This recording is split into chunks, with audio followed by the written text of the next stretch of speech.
আজ mother's day, তাই বেরিয়ে পড়েছি কিছু গিফট কিনবো বলে। তো আমার তো এক নজরে এই কালারের কুর্তিটা পছন্দ হয়ে গেছে, আর আমি এটা নিয়ে নিয়েছি বাটিক প্রিন্টের। এটা তো মায়ের খুব পছন্দ হয় সেই জন্য।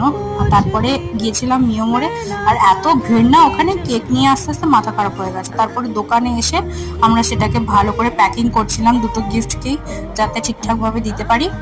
তো তারপরে প্যাকিং করার পরে আমার দুটো গিফট হাতে একদম রেডি। ও একটা নিয়ে যাবে ওর বাড়ি, আর আমি নিয়ে যাচ্ছি একটা আমার বাড়ি। তো এটা আমি মাকে দিয়েছে, তো মায়ের ভীষণ ভালো লেগেছে, পছন্দ হয়েছে কালারটা। আমি ভেবেই দেখেছিলাম যে ভালো লাগবে কি লাগবে না, তারপরে না, দেখলাম ভালোই লেগেছে। আর তার সাথে এই যে মিয়মোরের কেকটা মা লেখা আছে, এটা নিয়ে এসেছি। আর ও ওর বাড়িতে দিয়েছে ওর মাকে একটা শাড়ি, তো সেটাও এরকম প্যাক করে নিয়ে গিয়েছিল, যেটা আমরা দুজন মিলেই প্যাক করেছি। তো সেটাও ওর মায়ের খুব পছন্দ হয়েছে, আর ও সেম কেকই কিনেছে। তো ওর মায়ের তো শাড়িটা খুবই পছন্দ হয়েছে। চলো আজকের মতন এখানে, বাই।